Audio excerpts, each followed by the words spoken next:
Vishnu ശാലിനിയുടെ latest എപ്പിസോഡിൽ pharma വിഷ്ണുവിനോട് ചോദിക്കുന്നുണ്ട് ആരാണ് പപ്പിമോൾക്ക് ബ്ലഡ് കൊടുത്തത് എന്ന് ചോദിക്കുമ്പോൾ ഒരു ഡോണർ ഡോക്ടറുമായിട്ട് നേരിട്ട് വന്ന് കണ്ടു കൊടുത്തതാണ് എന്നിങ്ങനെ വിഷ്ണു പറയുന്നുണ്ട്. അതിനുശേഷം ഡോക്ടറാണെങ്കിൽ അകത്തുനിന്ന് ഇറങ്ങിയാണ്. അന്നേരം ശാലിനി ആണെങ്കിൽ ആ കുറച്ചപ്പുറത്തേക്ക് മാറി ഒരു കർട്ടൻ്റെ പിറകിലായിട്ട് നിൽക്കുന്നുണ്ട്.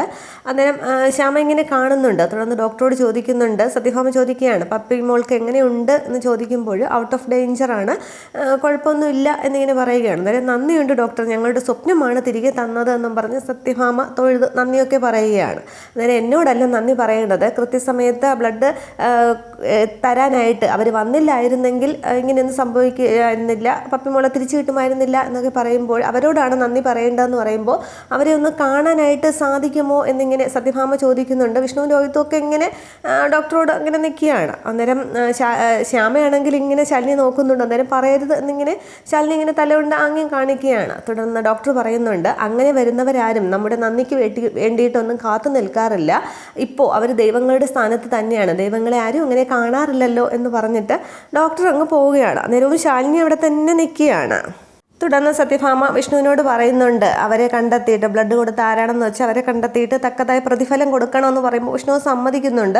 തുടർന്ന് ശ്യാമയോട് ഭാമ ചോദിക്കുകയാണ് എന്നാലും നീ അവരെ കണ്ടിട്ട് ഒന്നും കൊടുക്കാതെ വിട്ടല്ലോ, നീ എവിടെ വെച്ചാൽ അവരെ കണ്ടത്, ആരാന്നൊക്കെ ചോദിക്കുമ്പോൾ അത് സത്യാമ്മയെ വേറെ ആരുമല്ല എന്നിങ്ങനെ പറയുമ്പോൾ ശാലിനി ഇങ്ങനെ ശ്യാമയെ ശ്രദ്ധിക്കണം. അന്നേരം പറയരുത് എന്നിങ്ങനെ പറയുന്നുണ്ട് ശാലിനി. അന്നേരം എല്ലാവരും ഇങ്ങനെ നോക്കി നിൽക്കുകയാണ് ശ്യാമ അത് പറയുന്നുള്ള രീതിക്ക്. പക്ഷേ അത് എനിക്കറിയില്ല എന്നിങ്ങനെ പെട്ടെന്ന് പിന്നെ ശ്യാമ അങ്ങ് പറയുന്നു. അന്നേരം വിഷ്ണു ഇങ്ങനെ ശ്യാമയെ ശ്രദ്ധിക്കുന്നുണ്ട്.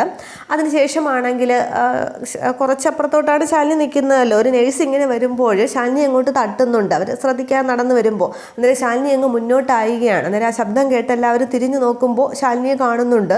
അന്നേരം ഫാമയ്ക്ക് ആകെ അങ്ങോട്ട് ദേഷ്യം വരികയാണ്. പക്ഷേ ശാലിനി ആണെങ്കിൽ നടന്ന് മുന്നോട്ട് തന്നെ വരുന്നുണ്ട്. അന്നേരം ഇവൾ ഇവിടെയും എത്തിയോ, നിന്നെ എൻ്റെ മുന്നിൽ കണ്ടുപോകരുതെന്നല്ലേ പറഞ്ഞത്, നീ എന്തിനാ ഇങ്ങോട്ടത്തേക്ക് വന്നത് എന്നും പറഞ്ഞ് സത്യഭാമ അങ്ങോട്ട് ആകെ ദേഷ്യം പെടുകയാണ്. തുടർന്ന് പറയുന്നുണ്ട് ഇപ്പോൾ പപ്പിമോൾക്ക് ആക്സിഡൻറ്റ് ഉണ്ടായതും ഇവൾ കാരണമാണ്, നിൻ്റെ അസുര വിത്തുണ്ടല്ലോ സത്യ, എൻ്റെ മോളെ നിങ്ങളുടെ വീട്ടിലേക്ക് വിളിച്ചു വരുത്തിയത് തന്നെയാണ് എന്നിങ്ങനെ പറയുമ്പോൾ അത് സത്യാമ്മയെ കുഞ്ഞേച്ചി ഇപ്പോൾ വന്നത് എന്തിനാണെന്നറിയാമോ എന്ന് പറഞ്ഞിട്ട് അങ്ങനെയൊന്നും അല്ല എന്നും പറഞ്ഞ് ശ്യാമ പറയാൻ തുടങ്ങുമ്പോൾ എങ്ങോട്ടാണ് ശ്യാമയെ നീ പറഞ്ഞ് കയറുന്നത്, സത്യാമ്മയ്ക്ക് എന്നെ 3-4 വഴക്ക് പറഞ്ഞാൽ വീട്ടിലെ വിഷമം അങ്ങ് തീരുമെങ്കിൽ അങ്ങ് പറയട്ടെ എന്ന് പറഞ്ഞ് ശാലിനി നിൽക്കുകയാണ്. തുടർന്ന് സത്യഭാമ അങ്ങ് ഒരുപാട് വഴക്ക് പറയുന്നുണ്ട്, എന്ന് നിൻ്റെ മോളുടെ കൂടെ കൂടിയോ, അന്ന് തൊട്ട് എൻ്റെ കൊച്ചിനെ ആശുപത്രിയിൽ നിന്ന് ഇറങ്ങാനായിട്ട് വന്നിട്ടില്ല, പിന്നെ എന്നും പറഞ്ഞു ഒരുപാട് അങ്ങ് ഇല്ലാത്തതൊക്കെ പറയുമ്പോൾ വിഷ്ണു പറയുന്നുണ്ട് അമ്മ ഇത് എന്തറിഞ്ഞിട്ടാണ് എന്ന് പറയുന്നുണ്ട്, സത്യാവസ്ഥ അറിയാതെ എന്നൊക്കെ ഇങ്ങനെ കാര്യം എന്താണെന്ന് വെച്ചാൽ അറിയാതെ ശാലിനി എന്തിനാ വഴക്ക് പറയുന്നതെന്ന് ചോദിക്കുമ്പോൾ നീ മിണ്ടരുത്, നിൻ്റെ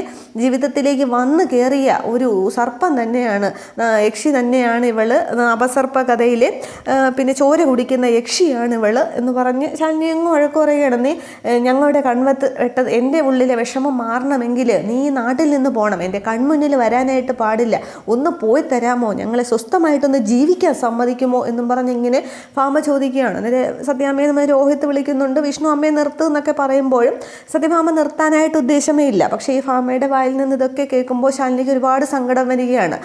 ഭാമ പറയുന്നുണ്ട് മനഃപൂർവ്വം നീ ഇവൾ ഈ ആക്സിഡൻറ്റ് ഉണ്ടാക്കിയതാണോ എന്നൊരു എനിക്ക് സംശയമുണ്ട്, എൻ്റെ കൊച്ചിനെ അപകടപ്പെടുത്താൻ വേണ്ടി എന്ന് പറയുമ്പോൾ ശാലിനി ഇങ്ങനെ അന്തം വിട്ട് സത്യഭാമയെ തന്നെ നോക്കി നിൽക്കുകയാണ്. ശാലിനിക്ക് ആകെ സങ്കടവും കരച്ചിലും വിഷമവും ഒക്കെ വരികയാണ്. തുടർന്ന് പറയുന്നുണ്ട് നീ വിഷ്ണുവിൻ്റെ ജീവിതത്തിലേക്ക് എന്ന് നീ വന്നു കയറിയോ അന്ന് മുതൽ അവൻ്റെ ജീവിതം ദുരിതമായി തുടങ്ങിയതാണ്. രണ്ടാമത് ശ്യാമയുടെ ചേച്ചി എന്ന് പറഞ്ഞിട്ട് നീ ഞങ്ങളുടെ ജീവിതത്തിലേക്ക് ഇടപെടാൻ തുടങ്ങിയപ്പോൾ ആ ശ്യാമയുടെ ജീവിതവും പിന്നീട് ഇങ്ങനെ പപ്പിമോളെ കൂടെ ഇപ്പോൾ നഷ്ടപ്പെടും എന്നുള്ള അവസ്ഥയിലായി.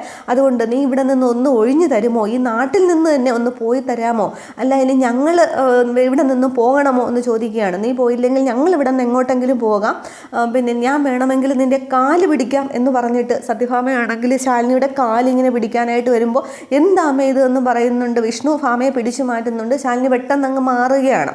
ഭാമ ഇങ്ങനെ കാല് പിടിക്കാൻ വരുമ്പോൾ ശാലിനി അങ്ങ് മാറുന്നുണ്ട്. വിഷ്ണു ഭാമയും പിടിച്ചങ്ങ് മാറ്റുകയാണ്.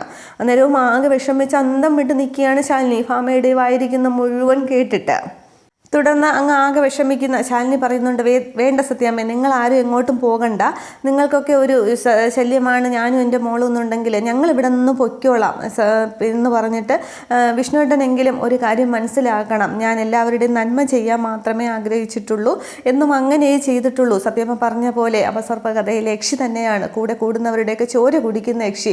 അപ്പോൾ മറ്റുള്ളവർക്ക് ശല്യമായിട്ട് തോന്നുകയാണെങ്കിൽ അതിൽ നിന്നും പിൻവാങ്ങുന്നതല്ലേ ബുദ്ധി എന്നിങ്ങനെ പറഞ്ഞിട്ട് പോവുകയാണെന്നൊക്കെ പറയുമ്പോൾ ശാലിനി അമ്മ വെറുതെ ദേഷ്യത്തിന് പറഞ്ഞതാണ്, താൻ എങ്ങനെയൊന്നും കാര്യമാക്കല്ലേ എന്ന് പറഞ്ഞുകൊണ്ട് ശാലിനിയുടെ കയ്യിൽ ഇങ്ങനെ വിഷ്ണു പിടിക്കുന്നുണ്ട്. അന്നേരം സത്യഭാമയ്ക്ക് ദേഷ്യം വരികയാണ്. അന്നേരം അവൻ്റെ ഒരു കിന്നാരം കണ്ടില്ല, ഇങ്ങോട്ട് മാറാമെന്ന് പറഞ്ഞിട്ട് ഭാമ വിഷ്ണുവിനെ പിടിച്ചു മാറ്റുമ്പോൾ അമ്മയെന്നും പറഞ്ഞിങ്ങോട്ട് അലറി വിഷ്ണു സത്യഭാമയെ അടിക്കും എന്നുള്ള രീതിക്ക് തന്നെയാണ് നിൽക്കുന്നത്. ആ ഒരു ശാലിനിയുടെ വിഷമവും സത്യഭാമ പറഞ്ഞതും എല്ലാം കൂടി കേട്ടിട്ട് അന്നേരം വേണ്ട വിഷ്ണുട്ട വേണ്ട എന്നിങ്ങനെ 3-4 തവണ ശാലിനി പറയുമ്പോൾ വിഷ്ണു അങ്ങ് ആ കലി അങ്ങ് സ്വയം നിയന്ത്രിച്ച് നിൽക്കുകയാണ്. തുടർന്ന് പറയുന്നുണ്ട്, ഇനി ഒരിക്കലും നിങ്ങളുടെ ഒന്നും മുമ്പിലേക്ക് ഞങ്ങൾ ആരുമല്ല, ഞാനും എൻ്റെ മോളും വരില്ല, ഞാൻ ഇവിടെ നിന്ന് തന്നെ പൊയ്ക്കോളാം എന്നിങ്ങനെ പറയുമ്പോൾ ശാലിനി എന്നും പറഞ്ഞ് വിഷ്ണു ഇങ്ങനെ പറയുന്നുണ്ട്. തുടർന്നും പിന്നെ വിഷ്ണു ആണെങ്കിൽ ശാലിനി എന്നും പറഞ്ഞ് ശാലിനിയുടെ അടുത്തേക്ക് ചെല്ലാൻ തുടങ്ങുമ്പോൾ വിഷ്ണുവിനെ വീണ്ടും ഭാമ പിടിച്ച് നിർത്തുകയാണ്. അന്നേരവും അമ്മയെന്നും പറഞ്ഞിട്ട് വിഷ്ണു വീണ്ടും അങ്ങോട്ട് ആകെ കലിപ്പിലാണ്. പക്ഷേ വീണ്ടും ശാലിനി വേണ്ട വിഷ്ണുവേട്ട, ഞങ്ങൾ ഇവിടെ നിന്ന് പൊയ്ക്കോളാം, ഞാനും എൻ്റെ മോളും നിങ്ങളുടെ ആരുടെയും മുന്നിലേക്ക് ഇനി വരില്ല, പിന്നെ ബുദ്ധിപരമായിട്ട് ഞങ്ങൾ ഇവിടെ നിന്ന് പോവുക തന്നെയാണ് ചെയ്യുന്നത്, അതല്ലേ ബുദ്ധി എന്നൊക്കെ ഇങ്ങനെ പറയുമ്പോൾ വിഷ്ണുവിൻ്റെ അടങ്ങ് ഇങ്ങനെ ആ ഒരു സമാധാനം പാലിക്കുന്ന ശാലിനി പറയുമ്പോൾ വിഷ്ണു അങ്ങ് അടങ്ങി നിൽക്കുകയാണ്. തുടർന്ന് ശാലിനി മനസ്സിൽ പറയുന്നുണ്ട്, ഇനി ഞാനും വിഷ്ണുവേട്ടനും തമ്മിൽ ഒരിക്കലും കണ്ടെന്ന് വരില്ല, ഞാൻ എന്നേക്കുമായി എൻ്റെ മോളെ ഇങ്ങോട്ട് പോവുകയാണ് എന്ന് പറഞ്ഞിട്ട് ശാലിനി തിരിഞ്ഞു നോക്കാതെ അങ്ങ് പോകുന്നുണ്ട്. പക്ഷേ ശാലിനി എന്നിങ്ങനെ വിഷ്ണു വിളിക്കുമ്പോൾ നിൽക്കുന്നില്ല. അന്നേരം കുഞ്ഞേച്ചി എന്നും പറഞ്ഞ് ശ്യാമയാണെങ്കിൽ പുറകെ ഓടുകയാണ്. അന്നേരം ഇങ്ങോട്ട് മാറി നിൽക്കടി എന്നും പറഞ്ഞ് ശ്യാമയും പിടിച്ച് അവിടെ തന്നെ സത്യഭാമ നിർത്തുകയാണ്. ആകെ ഒരു ദേഷ്യത്തിലും കഴിപ്പിലും ഒരു ഭദ്രകാളിയെ പോലെ അങ്ങ് നിന്ന് തുള്ളുകയാണ് സത്യഭാമ അവിടെ. തുടർന്ന് വിഷ്ണു ആണെങ്കിൽ ഭാമ പറഞ്ഞതൊന്നും കേൾക്കാതെ വീണ്ടും ശാലിനി എന്നും പറഞ്ഞ് ഇങ്ങനെ പുറകെ പോവുകയാണ്. പക്ഷേ ശാലിനി അങ്ങ് നടന്നു പോകുന്നുണ്ട്. എന്നിട്ട് രോഹിത്തെ കണ്ടു നിൽക്കാതെ പോയി പിടിച്ചുകൊണ്ട് വാടാ അവനെ എന്നിങ്ങനെ പറയുമ്പോൾ എന്നിങ്ങനെ 2-3 വട്ടം പറയുമ്പോൾ രോഹിത്ത് പിന്നാലെ പോകുന്നുണ്ട് വിഷ്ണുവിൻ്റെ. തുടർന്ന് കമലിനോടും പോടാ എന്നിങ്ങനെ ഭാമ പറയുകയാണ്. തുടർന്ന് ശ്യാമയോട് ദേഷ്യപ്പെടുന്നുണ്ട്, തൃപ്തിയായില്ലേ നിനക്ക്, സമാധാനമായല്ലോ എന്നും പറഞ്ഞ് ഭാമ വീണ്ടും അവിടെ കിടന്ന് അങ്ങോട്ട് ദേഷ്യപ്പെടുകയാണ്. പക്ഷേ വിഷ്ണു ആണെങ്കിൽ ഹോസ്പിറ്റലിൻ്റെ എത്തുമ്പോഴേക്കും ശാലിനി ആണെങ്കിൽ കാറിൽ കയറി പോയി കഴിഞ്ഞിരുന്നു. കാറങ്ങ് മുന്നോട്ട് എടുക്കുകയാണ്. അന്നേരം ശാലിനിന്ന് വിളിച്ചുകൊണ്ട് വിഷ്ണു പോകുന്നുണ്ട്. പക്ഷെ വണ്ടി അങ്ങ് പോയി കഴിഞ്ഞിരുന്നു. അന്നേരം ആകെ വിഷമിച്ച് വിഷ്ണു അവിടെ നിൽക്കുകയാണ്. അതേസമയം കാറിൽ പോകുന്ന ശാലിനി ആകെ അങ്ങ് വിഷമിക്കുകയാണ്. തൻ്റെ താൽമാലയിൽ ഇങ്ങനെ മുറുകെ പിടിച്ചുകൊണ്ട് സത്യഭാമ പറഞ്ഞത് ഓർമ്മിക്കുന്നുണ്ട്, ഞങ്ങളുടെയൊക്കെ കുടുംബജീവിതം അല്പമെങ്കിലും സന്തോഷകരമായിട്ട് കാണണമെന്നുണ്ടെങ്കിൽ ദയവ് ചെയ്ത് നമ്മുടെ ഒന്നും കൺമെട്ടത്ത് വരാതെ നീ നാട്ടിൽ നിന്ന് തന്നെ ഒന്ന് പോകുമോ, നിൻ്റെ കാല് പിടിക്കാം എന്നൊക്കെ ഇങ്ങനെ ഭാമ പറഞ്ഞതും ആ ചെയ്തതുമൊക്കെ ആലോചിക്കുമ്പോൾ ശാലിനിക്ക് അങ്ങ് സങ്കടം ഏറുന്നുണ്ട്. ആ താലിയിൽ ഇങ്ങനെ മുറുകെ പിടിച്ച് സങ്കടം കടിച്ചമർത്തിയ കാറിൽ ഇരിക്കുകയാണ് ശാലിനി അവിടെ. തുടർന്ന് കാണിക്കുന്നത് രാത്രി സുസ്മിതയുടെ വീടാണ്. അവിടെ മുറ്റത്ത് നിൽക്കുന്ന ജഗദീപിനെ കാരണം നോക്കി സുസ്മിത ഒന്ന് പൊട്ടിക്കുകയാണ്. അന്നേരം സുസു എന്താന്ന് ചോദിക്കുമ്പോൾ ഒന്നുകൂടെ പൊട്ടിക്കുന്നുണ്ട്. അന്നേരം ഒരു മായല്ലേ കുറഞ്ഞുള്ളൂ, പിന്നെ എന്തിനാന്ന് ചോദിക്കുമ്പോൾ അതിനൊന്നും അല്ല അടിച്ചത്, വീട്ടിൽ വന്ന എന്നെ കാണാൻ വന്നവരെ കുടിപ്പിച്ച് കിടത്തിയതിനാണ് എന്നിങ്ങനെ പറയുന്നുണ്ട്. അന്നേരം അതിത്ര വലിയ കാര്യമാണോ എന്നിങ്ങനെ ജഗദീപ് ചോദിക്കുന്നുണ്ട്. അന്നേരം നിൻ്റെ ഉടായിപ്പൊന്നും ഇവിടെ കാണിക്കാനായിട്ട് പാടില്ല, എന്നെ വരുന്നവരെയൊക്കെ കുടിപ്പിച്ച് കിടത്തുകയാണോ നിൻ്റെ പതിവ് എന്നിങ്ങനെ ചോദിക്കുന്നുണ്ട്. അന്നേരം നീ എന്താ അവൾക്ക് കലർക്കി കൊടുത്തതെന്ന് ചോദിക്കുന്നുണ്ട്. അന്നേരം ഓൾക്ക എന്നിങ്ങനെ പറയുന്നുണ്ട്. തുടർന്ന് പറയുകയാണ്, പിന്നെ നീ പറഞ്ഞിട്ടല്ലേ ഞാൻ ചെയ്തതെന്ന് ചോദിക്കുന്നുണ്ട്. അന്നേരം ഞാൻ പറഞ്ഞു എന്നിങ്ങനെ സുസ്മിത ചോദിക്കുന്നുണ്ട്. അന്നേരം അതെ, പിന്നെ നാരങ്ങ പിഴിഞ്ഞ് കൊടുക്കാനായിട്ട് ഇവിടെ ലെമൺ ഇല്ല എന്ന് പറഞ്ഞപ്പോൾ സോഡ മാത്രമേ ഉള്ളൂ എന്ന് പറഞ്ഞപ്പോൾ നീയല്ലേ പറഞ്ഞ സോഡയിൽ എന്തെങ്കിലും കലക്കി കൊടുക്കാൻ, അതുകൊണ്ടാണ് ഞാൻ കൊടുത്തത്. പക്ഷേ നിൻ്റെ ആ നഴ്സ് പെണ്ണുണ്ടല്ലോ, അവൾ വെള്ളവടിയുടെ കാര്യത്തിൽ നിൻ്റെ 7 അയലത്ത് പോലും എത്തില്ല കേട്ടോ, 2 എണ്ണം അടിച്ചപ്പോഴേ അവൾ അങ്ങ് കറങ്ങി വീണു എന്നിങ്ങനെ പറയുന്നുണ്ട്. അന്നേരം ജഗദീപാണെങ്കിൽ അടി കൊണ്ട കവിളൊക്കെ ഇങ്ങനെ നേരെയാക്കാൻ ശ്രമിക്കുന്നുണ്ട്, പല്ലൊക്കെ ഇങ്ങനെ തടവിയൊക്കെ നോക്കുകയാണ്. തുടർന്ന് പറയുന്നുണ്ട്, സുസ്മിത പറയുകയാണ്, അല്ല അവളെ കുടിപ്പിച്ച് കിടത്തിയതിൽ നിനക്ക് എന്തെങ്കിലും വേറെ ഉദ്ദേശം വല്ലതും ഉണ്ടായിരുന്നോ, അല്ല നിൻ്റെ പഴയ കാലമൊക്കെ അറിയാവുന്നതുകൊണ്ടാണ് ചോദിക്കുന്നതെന്ന് പറയുമ്പോൾ അങ്ങനെയൊന്നുമില്ല, ഇത്രയും സുമുഖവും സുശീലവുമായ ഭാര്യ നീ ഉള്ളപ്പോൾ വേറെ ഒന്നും നടക്കുന്നില്ലെങ്കിലും പിന്നെ ഞാൻ അങ്ങനെ കണ്ട പെണ്ണുങ്ങളെ തേടിയൊന്നും പോയില്ല എന്നിങ്ങനെ പറയുന്നുണ്ട്. അന്നേരം എന്നിങ്ങനെ സുസ്മിത ആക്കുന്നുണ്ട്. തുടർന്ന് പറയുകയാണ്, നിൻ്റെ ആ തത്തമ്മ ചുണ്ടു കൊണ്ട് എടാ പോടാന്നൊക്കെ ഉള്ള വിളിയൊക്കെ കേൾക്കുമ്പോൾ എനിക്ക് എന്തുമാത്രം കുളിരാണെന്നറിയാമോ, ദേ രോമം എഴുന്നേറ്റ് നിൽക്കുന്ന കണ്ടില്ലേ എന്നൊക്കെ കാണിക്കുന്നുണ്ട്. അതിന് സുസ്മിത ആണെങ്കിൽ ആകെ ഇങ്ങനെ ജഗദീപിനെ കളിയാക്കുന്ന രീതിയിൽ അങ്ങ് നിൽക്കുകയാണ്. തുടർന്ന് പറയുന്നുണ്ട്, അല്ല ഇതിപ്പോൾ അവൾക്കിപ്പോൾ കുറച്ച് മദ്യം കൊടുത്തതാണോ കുഴപ്പം, എങ്കിൽ പിന്നെ അവളോട് സോറി പറഞ്ഞാൽ പോരെ, നീ നമ്പർ ഇങ്ങോട്ട് താ, ഞാൻ നീട്ടി പിടിച്ചൊരു സോറി പറയാം എന്നൊക്കെ പറയുന്നുണ്ട് ജഗദീപാണെങ്കിൽ. അന്നേരം ജഗദീപിൻ്റെ സംസാരം ഇതൊന്നും സുസ്മിതയ്ക്ക് ആകെ അങ്ങോട്ട് ഇഷ്ടപ്പെടുന്നില്ല. എടാ പോടാ എന്നൊക്കെ വിളിച്ചാണ് സുസ്മിത ജഗദീപിനോട് സംസാരിക്കുന്നതൊക്കെ. തുടർന്ന് ചോദിക്കുന്നുണ്ട്, അല്ല ഈ നഴ്സ് പിന്നെ നിന്നെ കാണാനായിട്ട് എപ്പോൾ ഒന്ന് ചാടി, എന്താ കാര്യം എന്നൊക്കെ ചോദിക്കുമ്പോൾ അതൊന്നും നീ അറിയേണ്ട കാര്യമില്ല, പിന്നെ മര്യാദയ്ക്ക് നിന്നാൽ നിനക്ക് കൊള്ളാം, അല്ലാതെ നിൻ്റെ പഴയ ഉടായ്പൊക്കെ എടുക്കാനാണ് കാര്യമെങ്കിൽ മുട്ടുകാലിലെ നീ ഇഴഞ്ഞ് നടക്കൂ, സുസ്മിതയെ നിനക്ക് അറിയാമല്ലോ എന്നൊക്കെ പറഞ്ഞ് കൈ ചൂണ്ടിയൊക്കെ സംസാരിച്ചിട്ട് അങ്ങോട്ട് മാറി നിൽക്കടാന്ന് പറഞ്ഞിട്ട് സുസ്മിതയാണെങ്കിൽ അങ്ങ് അകത്തേക്ക് കയറി പോകുന്നുണ്ട്. അന്നേരവും ജഗദീപ് ഇങ്ങനെ കവളൊക്കെ പിടിച്ച് നേരെയാക്കുന്നുണ്ട്, നാക്കൊക്കെ ഇറങ്ങി പല്ലെല്ലാം കൊണ്ടാന്നൊക്കെ നോക്കുകയാണ്. എന്നിട്ട് എന്തിനായിരിക്കും ആ നഴ്സ് പെണ്ണ് വന്നത് എന്നിങ്ങനെ ജഗദീപ് ചിന്തിക്കുന്നുണ്ട്.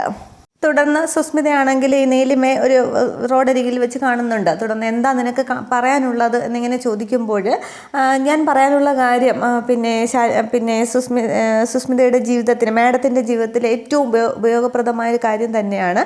പക്ഷേ അതിനു മുമ്പ് ഞാൻ പറഞ്ഞ എമൗണ്ടിൻ്റെ കാര്യം എന്തായും ചോദിക്കുന്നുണ്ട്. അന്നേരം പിന്നെ ഒരു കോഫി ഷോപ്പിൽ ഒരു മേശയ്ക്ക് അപ്പുറം ഇപ്പുറം ഇരുന്നുകൊണ്ട് ലക്ഷങ്ങളുടെ ബിസിനസ് നടത്തുന്ന എന്നോടാണോ നിൻ്റെ ഈ വില പേശൽ?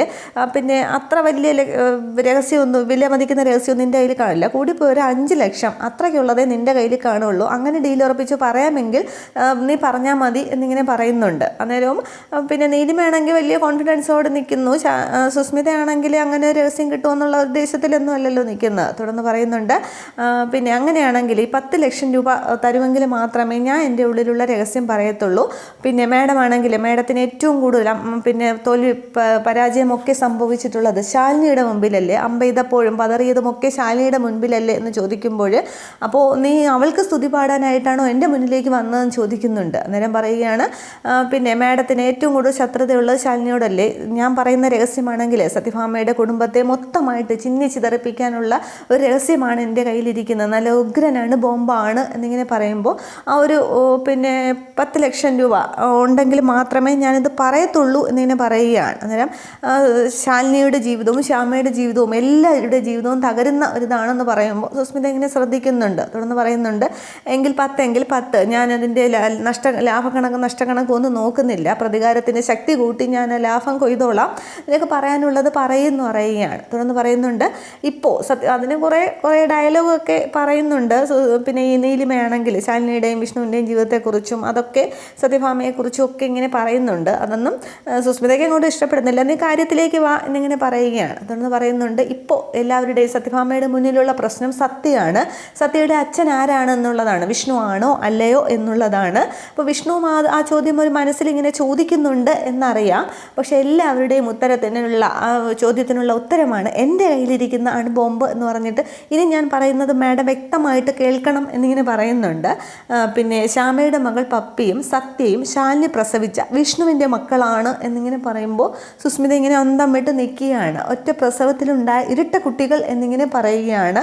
അന്നേരം ഇവരെല്ലാവരുടെയും ശ്യാമയുടെ ജീവിതവും തകരാറിലാവും എന്നുള്ളത് കൊണ്ടാണ് ശാലിനി ഇങ്ങനെ മൗനമായിട്ട് നിൽക്കുന്നത്, അതുകൊണ്ടാണ് പറയാത്തത് എന്നിങ്ങനെ പറയുമ്പോൾ അപ്പോൾ പിന്നെ സുസ്മിതയ്ക്ക് ആകെ അങ്ങ് സന്തോഷമാവുകയാണ്. അപ്പം മതി, ഇത്രയും മതി, നീ വീട്ടിലെത്തുന്നതിന് മുൻപേ നിൻ്റെ അക്കൗണ്ടിൽ പൈസ എത്തിയിരിക്കും എന്ന് പറയുന്നുണ്ട്. അതിനുമ്പേ നീലിമ പറയുന്നുണ്ട്, ഇതിനുള്ള വ്യക്തമായ തെളിവ് എൻ്റെ കയ്യിലുണ്ട്, സോളിഡ് എവിഡൻസ്, പക്ഷേ പൈസ എൻ്റെ കയ്യിൽ കിട്ടിയാൽ മാത്രമേ ആ എവിഡൻസ് തരികയുള്ളൂ എന്ന് പറയുകയാണ്. അന്നേരമാണ് സുസ്മിത പറയുന്നത്, നീ വീട്ടിലെത്തുന്നതിന് മുന്നേ പൈസ നിൻ്റെ അക്കൗണ്ടിൽ എത്തിയിരിക്കും, എല്ലാവരെയും തകർക്കാനുള്ള ആയുധം തന്നെയാണ് നീ കൊണ്ടുവന്നിരിക്കുന്നത്. സത്യഭാമയെ നിങ്ങളെ കാണാനായിട്ട് സുസ്മിത വരുന്നുണ്ട്, വീണ്ടും ഒരു 2ാമത് അംഗം കുറിച്ചുകൊണ്ട് എല്ലാവരെയും ചിതറിപ്പിക്കാൻ തന്നെയാണ്, ശാലിനിയും വിഷ്ണുവിനെയും എല്ലാവരെയും തകർക്കാൻ വേണ്ടിയിട്ട് 2ാമത് ഒരംഗത്തിനായിട്ട് സുസ്മിത വരുന്നുണ്ട് എന്നൊക്കെ പറഞ്ഞ് ഇങ്ങനെ സുസ്മിത ഡയലോഗൊക്കെ അടിച്ച് നിൽക്കുന്നുണ്ട്. ഇത്രയും ആകുമ്പോൾ എപ്പിസോഡ് അവസാനിക്കുകയാണ്. അപ്പം സുസ്മിതയാണെങ്കിൽ സത്യഭാമയോട് പറയാനുള്ള ശ്രമവും നടത്തും, പിന്നെ ശാലിനിയെ ബ്ലാക്ക്മെയിൽ ചെയ്യാനും ഒക്കെ ശ്രമം നടത്തുകയാണ് ചെയ്യുന്നത്. ഇനി അടുത്ത എപ്പിസോഡിലാണ് ശാലിനി ട്രാൻസ്ഫർ വാങ്ങി പോകുന്നതൊക്കെ, പിന്നീടാണ് വിഷ്ണു തിരക്കി പോകുന്നതും ബ്ലഡ് കൊടുത്തത് ശാലിനിയാണ് എന്നുള്ളതൊക്കെ അറിയുന്നതും. അതൊക്കെ അടുത്ത എപ്പിസോഡിൽ. Okay, thank you.